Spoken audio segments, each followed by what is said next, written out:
Petrol संपणार, तुटवडा आहे अशा अफवांमुळे लोकांनी मोठ्या रांगा लावल्याचं आपण पाहिलं। पुरेसा साठा असल्याचं सरकारनं तेव्हाही स्पष्ट केलं होतं, मात्र तरीही काही जणांनी अफवा पसरवल्या। आता मात्र अशा अफवा पसरवणाऱ्यांवर राज्य सरकारकडून कारवाई सुरू झालेली आहे। मुख्यमंत्र्यांनी अशा अफवा पसरवणाऱ्यांवर कडक कारवाई करण्याचे आदेश दिलेले आहेत।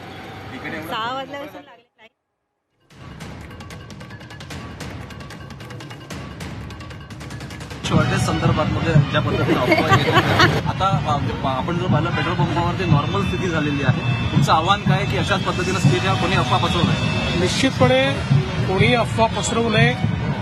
ज्यावेळी लोकांनी रांगा लावल्या होत्या त्याही वेळी आम्ही सांगत होतो की आपण रांगा लावू नका, पुरेसा साठा आपल्याकडे आहे, पण तरी काही लोक अफवा पसरवत होते।